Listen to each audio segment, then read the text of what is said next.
Cinema, serial, series সব দিকেই তিনি তার শিল্পী সত্তার ছাপ রেখেছেন। একাধিক পুরস্কার ও সম্মানে তিনি সম্মানিত হয়েছেন।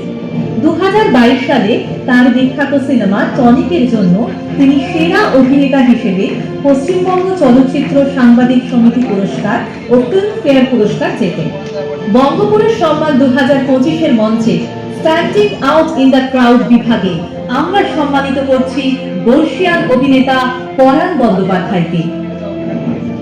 Ladies and gentlemen, put your hands together for the legendary পরাণ বন্দ্যোপাধ্যায়, যার নামটাই যথেষ্ট এবং যার উপস্থিতি আমাদের সকলকে আনন্দিত করে।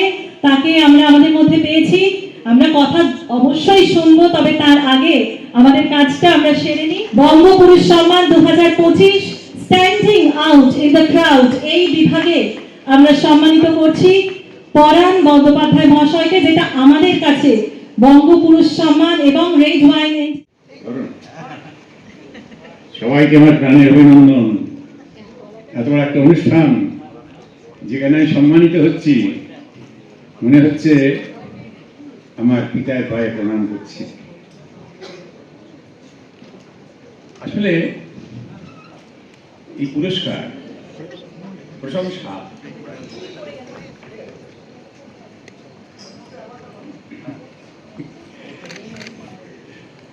পুরস্কার প্রশংসা আমরা যারা অভিনয় করি, আমার নিজের একটা ন্যারেটিভ আছে। অনেকে তো পুরস্কার পান, আশীর্বাদ পান, শুভেচ্ছা পান, প্রশংসা পান, এটা প্রাপ্য। যারা পারফর্মিং আর্টে যুক্ত সবাই এটা প্রাপ্য, কিন্তু যারা পান তারা এটা পাওয়ার পরে এত উদ্বেলিত হয়ে যান। আমি সবাইকে সম্মান জানিয়ে বলছি, যারা প্রশংসা করেন, যারা আশীর্বাদ করেন, যারা পুরস্কার দেন, তারা কিন্তু অনুচ্চারিত একটি শব্দ ব্যবহার করেন, একটা অনুচ্চারিত সতর্ক বাণী, যেটা শোনা যায় না, কিন্তু একটা ভালো মনন তৈরি হলে বুঝতে পারবো যিনি আমাকে আশীর্বাদ করলেন, পুরস্কার দিলেন, তার ভেতরে ভেতরে কি একটা শব্দ উচ্চারিত হচ্ছে যেটা শোনা যায় না। তার জন্য একটা মনন দরকার হয়, সেটা দিয়ে শোনা যায়। কি বলেন তারা? ভালো হয়েছে, কিন্তু আরো ভালো করতে হবে। আমার সামনে যারা বসে থাকেন, কি মঞ্চে, কি ক্যামেরার সামনে, আমার দর্শক মানুষ যারা, আমাকে যখন জিজ্ঞাসা করা হয় যে আপনি অভিনয় শিখেছেন কার কাছে, আপনার শিক্ষকের নাম কি, কে আপনার শিক্ষক, এর মধ্যে কোনো গরিমার প্রশ্ন নেই, কিন্তু খুব আন্তরিকভাবে বলছি। এই ছাড়া আমার জীবনে কোনো দ্বিতীয় উত্তর নেই।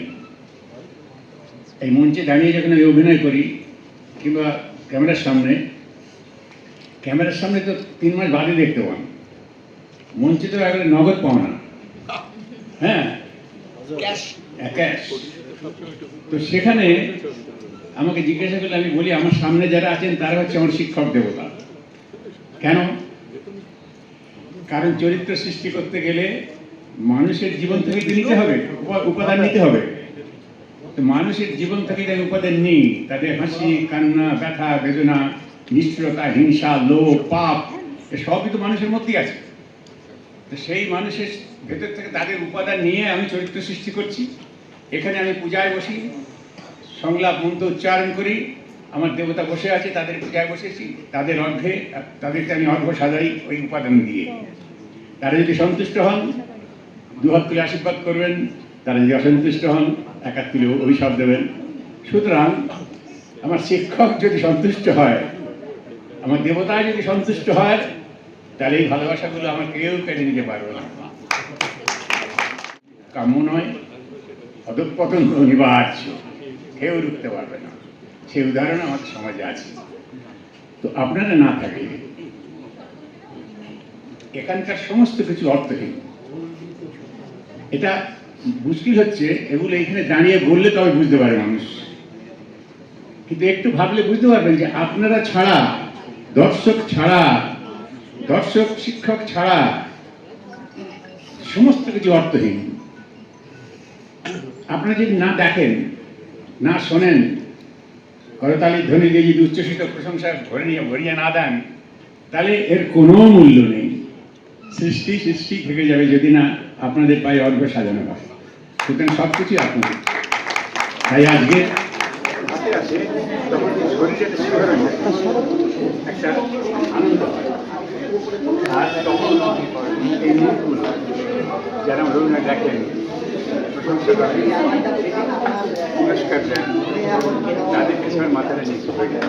কারণ তারা আমার তারা সবাই আমার শিক্ষক।